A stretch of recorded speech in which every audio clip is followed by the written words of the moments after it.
प्रिय छात्रों, मैं डॉक्टर हिमावती बिन्हा, अध्यक्ष संस्कृत विभाग, सहायक प्राध्यापक, जैन महाविद्यालय धुर्वा रांची से स्नातक संस्कृत प्रतिष्ठा सेमेस्टर 1 के छात्रों के समक्ष उपस्थित हूँ। आज मैं पाठ्यांश C2 महाकाव्य के स्वरूप एवं लक्षणों को बताना चाहूँगी। सर्वप्रथम काव्य के संबंध में सामान्य जानकारी आवश्यक है। काव्य के संबंध में संस्कृत काव्य शास्त्रियों में कविराज विश्वनाथ ने साहित्य दर्पण में वाक्यम रसात्मकम काव्यम अर्थात रसात्मक वाक्य को काव्य माना है।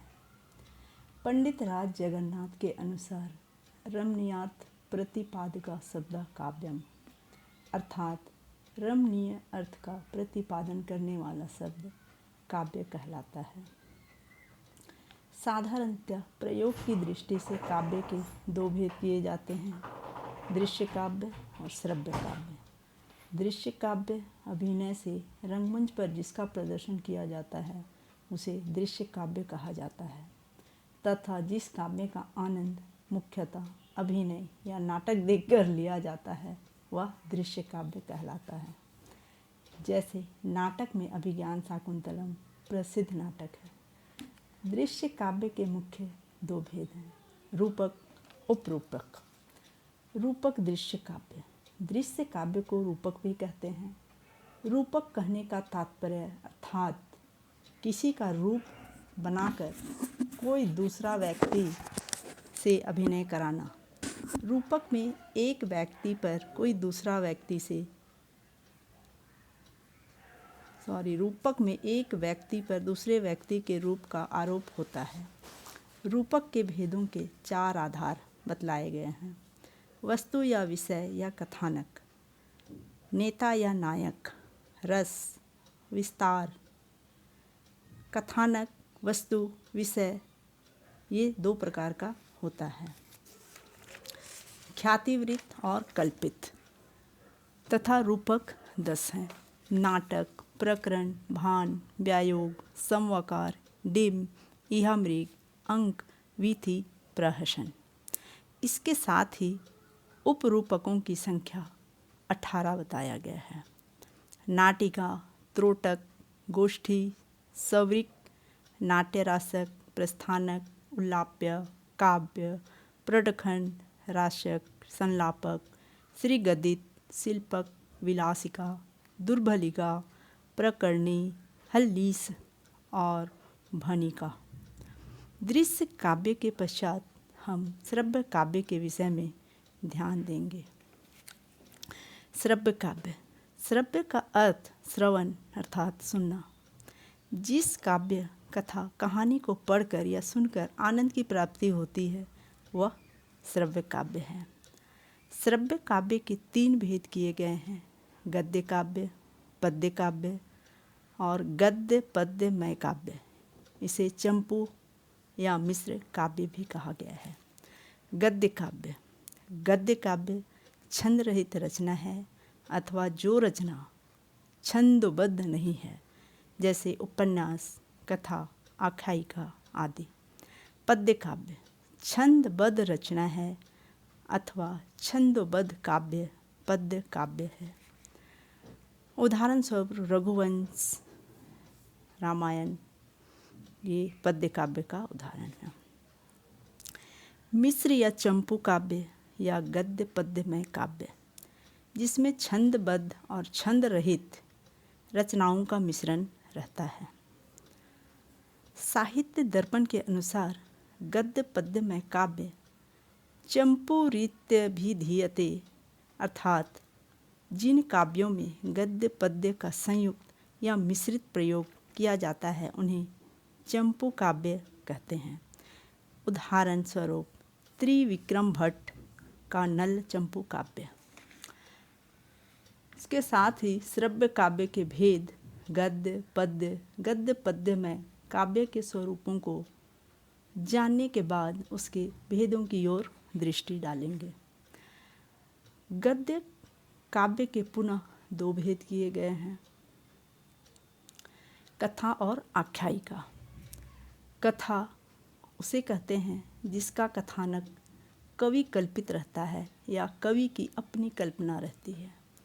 कथा का वक्ता या वाचक स्वयं एवं कोई अन्य व्यक्ति दोनों हो सकते हैं। कथा अध्यायों में विभाजित होता है तथा उसमें पद्यों का प्रयोग नहीं होता है। कथा में कन्याहरण, विप्रलंब, सूर्योदय आदि विषयों का वर्णन होता है। उदाहरण महाकवि वानभट्ट की कादंबरी। आख्यायिका। आख्यायिका की कथा वस्तु वास्तविक होती है जिसे कवि स्वयं वक्ता के रूप में प्रकट करता है और उसके विभागों का नाम उच्छ्वास होता है तथा उसमें पद्यों का प्रयोग होता है। आदि व अंत में भावी घटनाओं के बोध स्वरूप श्लोक होते हैं जिसमें किसी ऐतिहासिक पुरुष या घटनाओं का वर्णन किया जाता है, जैसे महाकवि वानभट्ट का हर्षचरित गद्य काव्य। आख्यायिका में कन्याहरण, विप्रलंब, सूर्योदय आदि विषयों का वर्णन नहीं होता। पद्य काव्य। पद्य काव्य के भी दो भेद बताए गए हैं, महाकाव्य और खंड काव्य। महाकाव्य में कथा वस्तु विस्तृत होती है तथा जीवन का व्यापक चित्रण होता है, जैसे कुमार संभवम रघुवंशम महाकाव्य कालिदास रचित महाकाव्य है। महाकाव्य के स्वरूप एवं लक्षण की विस्तृत चर्चा हम आगे करेंगे। पद्य काव्य का दूसरा भेद खंड काव्य। खंड काव्य के विषय में आचार्य विश्वनाथ ने इसका लक्षण इस प्रकार किया है। खंड काव्यम भवेत काव्यस्य देशानुसारी च। यह उक्ति साहित्य दर्पण से ली गई है। अर्थात जिन काव्यों में महाकाव्य के सभी लक्षण नहीं पाए जाते, अर्थात खंड काव्य महाकाव्य के किसी एक भाग का अनुसरण करने वाला होता है, वह खंड काव्य कहलाता है। इस काव्य के पद्यों को राग के माध्यम से गाया जा सकता है, अतः गेय होने के कारण खंड काव्य को गीति काव्य भी कहा गया है। खंड काव्य में जीवन के किसी एक अंश या खंड का मिश्रण होता है। गीति काव्य आकार में महाकाव्य से छोटा होता है। गीति काव्य में प्रायः धार्मिक, नैतिक अथवा श्रृंगारिक एक ही विषय का वर्णन होता है। विषय की दृष्टि से गीति काव्य के तीन भेद बतलाए गए हैं, स्रोत, नीति और श्रृंगारिक संबंधी गीति काव्य, जिसमें श्रृंगारिक गीति काव्य के दो भेद प्रबंध काव्य और मुक्तक काव्य बतलाया गया है। प्रबंध गीति काव्य, जिस गीति काव्य में जीवन का एक पक्षीय चित्र सुसंगत रूप से क्रमानुसार वर्णित हो, वह प्रबंध गीति काव्य है। उदाहरण स्वरूप कालिदास का मेघदूत यह प्रबंध गीति काव्य है। मुक्तक गीति काव्य पूर्वा पर निरपेक्षेनापि हि येन रसचवर्णा क्रियते तदेव मुक्तकम। ये ध्वन्यालोक्युक्ति है। मुक्तक काव्य वह है जिसमें प्रबंध काव्य के समान पूर्वापर संबंध नहीं रहता है तथा प्रत्येक छंद अपने आप में पूर्ण रहता है, अतः कविता या पद्य या श्लोक के आगे पीछे से कोई संबंध नहीं रहने से ये मुक्त अर्थात स्वतंत्र माने जाते हैं। मुक्त को ही मुक्तक कहते हैं। उदाहरण स्वरूप कालिदास का ऋतु श्रृंगार मुक्तक गीति काव्य है। आगे हम महाकाव्य के स्वरूप पर दृष्टिपात करेंगे। संस्कृत के प्राचीन आचार्यों ने महाकाव्य के लक्षण भिन्न भिन्न बतलाए हैं। आचार्य भामा ने काव्य अलंकार में, दंडी ने काव्यादर्श में तथा आचार्य विश्वनाथ ने साहित्य दर्पण में महाकाव्य के लक्षण को श्लोकबद्ध स्पष्ट किया है। सर्गबंधो महाकाव्यम तत्र को नायक सुरः सदवंश क्षत्रियो वापि धीरोदात गुणान्ति।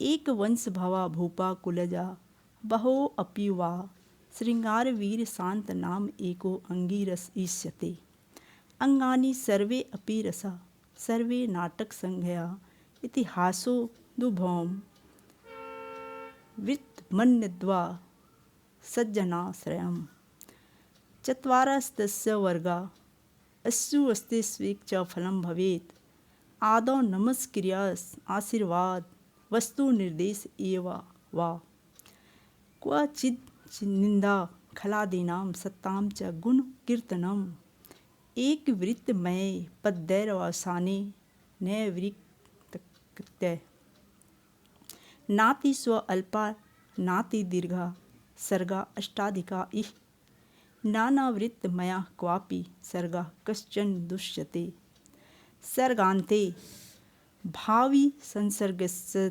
छाया सूचनं भवेत् संध्या सूर्येन्दु रजनी प्रदोष ध्वान्तावासरः प्रातः मध्य मध्याह्न मृग्या निर्भुवन सागरा संभोग विप्रलम्बौ च मुनिस्वर्ग पुराध्वरा रन प्रयाणोपयन मंत्र पुत्रोदयाद्या वर्णनीया यथा योग्यम सांगोपांगा अमी इह कर्वे वृत्तस्य वा नामना नायकस्य पुत्रस्य वा नामास्य सर्गोपादि कथया सर्गनाम तु।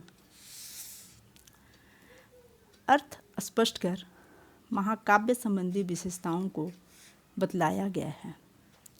महाकाव्य की कथा सर्गों में विभाजित होती है। यहाँ सर्ग का तात्पर्य विभाग है, अर्थात महाकाव्य के विभाग को सर्ग कहते हैं और नाटक के विभाग को अंक कहा जाता है।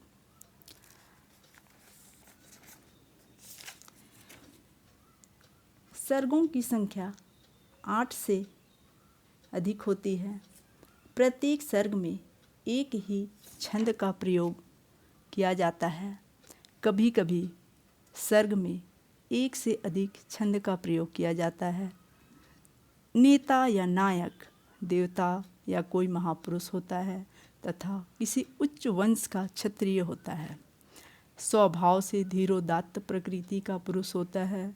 कभी कभी एक ही वंश के अनेक पुरुष नायक होते हैं।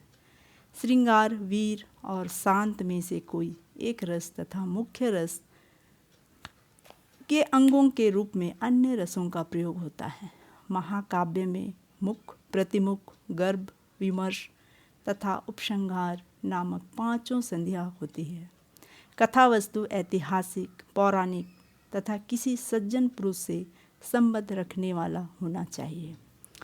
धर्म, अर्थ, काम और मोक्ष चारों पुरुषार्थों का अथवा इसमें से कोई एक का वर्णन लक्ष्य होता है। आरंभ में मंगलाचरण किया जाता है। वह नमस्कारात्मक, आशीर्वादात्मक अथवा वस्तु निर्देशात्मक होता है। मंगल के बाद कभी कभी दुष्टों की निंदा और शिष्टों का गुणानुवाद किया जाता है।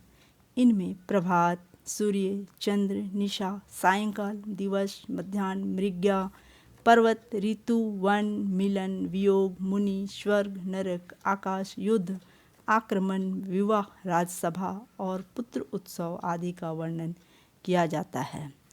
महाकाव्य का नाम कवि, नायक अथवा किसी मुख्य घटना के नाम पर दिया जाता है। सर्गों का नाम उनमें वर्णित वस्तु के नाम पर दिया जाता है। इस प्रकार